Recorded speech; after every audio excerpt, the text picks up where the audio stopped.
Hello, my friends. What did you think of all of that snow? I really love the snow, and I hope that those of you who also love snow had plenty of time to play outside and run around and make snow angels. And also, though, that those of you who might not like snow so much were able to stay inside and drink warm things and do your favorite indoor activities too. Thank you to all of you who have already sent out letters sending love and light to some of our church family who need it. And any of you who haven't had time to write those letters yet or draw those pictures, that's okay. There's still plenty of time to get those in the mail. I know that our church family very, very much appreciates it. That little bit of love can go such a long way. And sometimes when I think of love, I kind of can compare it to a parachute. If I'm having a bad day or maybe I'm in a bad mood, a little bit of love shown to me, whether it's a smile or a hug, it can feel like a parachute, slowly lowering me to the ground, making me feel grounded again. Love can really, really change my mood. So today, we're making parachutes. You have a bunch of stuff in your mailing, and we're going to take a look at how to make those parachutes right now.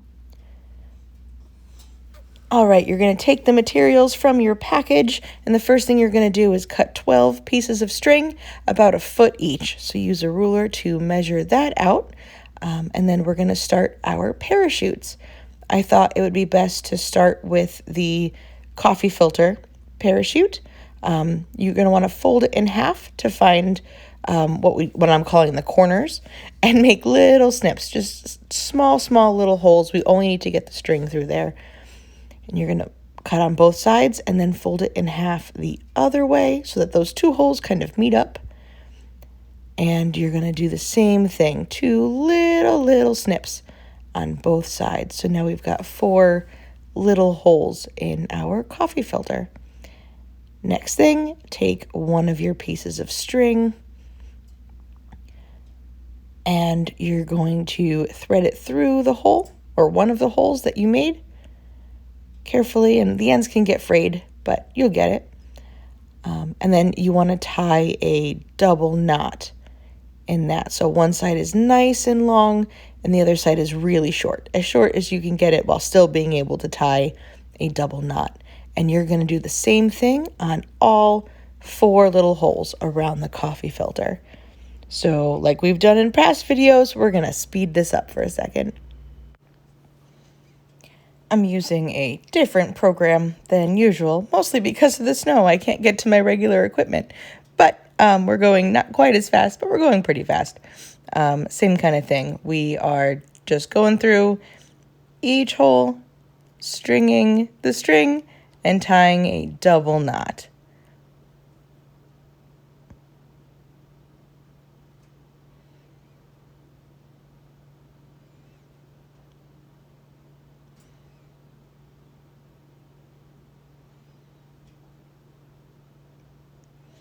You do have to be careful not to rip the coffee filter because it is a little bit thin, but that's okay. When it floats, the fact that it's light really helps with the parachute aspect when you're using that coffee filter. And we're on that last one and tying a double knot. There we go. And once you have all 4 strings tied through their holes, you're going to gather up the long ends. Try to get them as close together, as close to each other as possible. And we're simply just going to tie them all together.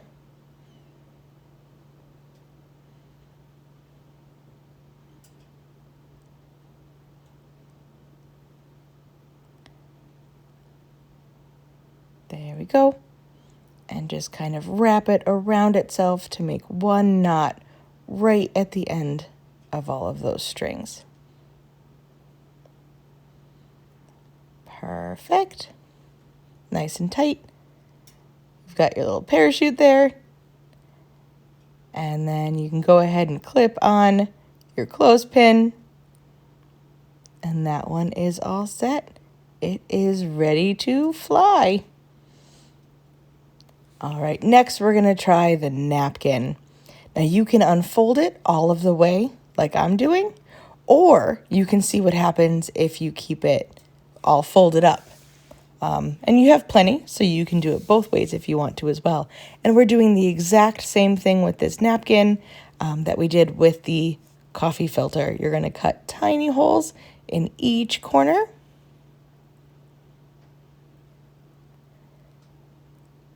And then you're going to go ahead and string the string through the holes and tie little knots.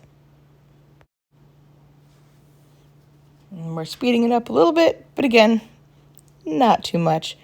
This is on YouTube though. You can fast forward if you get how to do this. And again, we're just tying those double knots. Try to leave as much long string as you can, but sometimes I know those knots are hard to tie with just tiny ends. So do the best you can.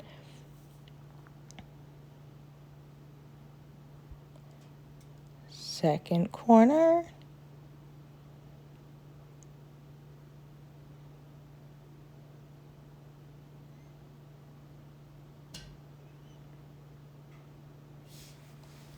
Third one.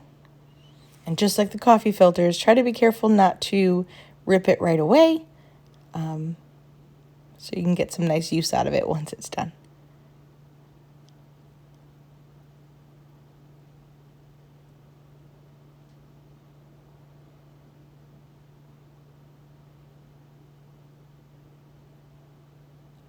It'll be fun to see, though this napkin is square and the coffee filter is round, we'll see how that affects how the parachute falls. And just like on the last one, you're going to gather up those ends and tie a knot as close to the ends as possible. I didn't do it very well the first time. Trying it again. There we go. All those ends line up, and then tie a knot. Boom. And it's good. Clothespin on it, and it's ready to go. Look at that. Awesome. All right, and last, we've got a bandana. Now, the bandana is pretty big. You can do the bandana a couple of different ways. You can do it just like we did with the coffee filter and the napkin. You are more than welcome to cut little holes in each corner of the bandana. Or, if you want to make it a little bit easier or harder, I mean, it depends on the way you want to go, but you're going to gather up each corner of the bandana and then tie a knot around that, and I'll show you how that's going to work. Let me just get some string. There, so see how I just gathered it up at the corner, wrapping the string around a little bit and tying a knot. I like doing it this way, at least first, so I can kind of get a feel for how it's going to float, what it's going to do, and then if I really like the parachute, I'll kind of go back, I'll take that string off, and cut a little hole and do it the same way we did the napkin and the coffee filter. And we're going to do the same thing for all of the corners. If you're feeling confident though, go ahead, cut those little holes. Whatever you feel like doing, this is your parachute. I want you to have a bunch of fun with it.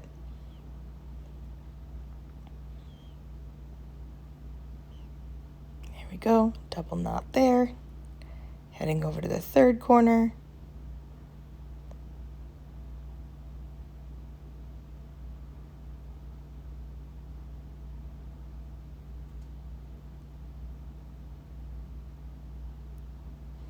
And the last one.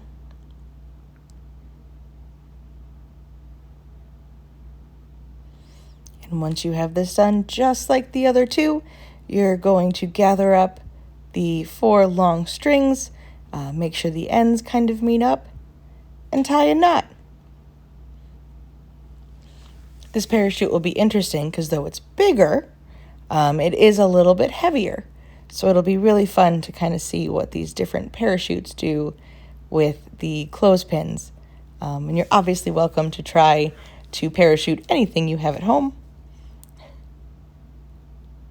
And there we go. I laid it out and it is ready for its clothespin.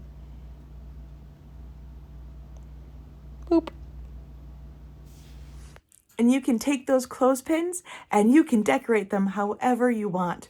Whether you want to color them in, make them your favorite color, or you can take some of the pipe cleaners that I've sent before and turn them into little people. Whatever you want, use your imagination and then play around with your 3 different types of parachutes. Which one do you think is going to hold the most clothespins and which one will be the fewest? Which one can you throw the highest and still have it fall slowly to the ground? Play around, pick which one is your favorite, and then one day when we are back in person in Sunday school, we'll head upstairs to the choir loft and we'll throw our parachutes off the side and see how they land. I hope that you really enjoyed this project, and I look forward to next week when we'll gather together again for a new craft. Have a great week, friends. Bye.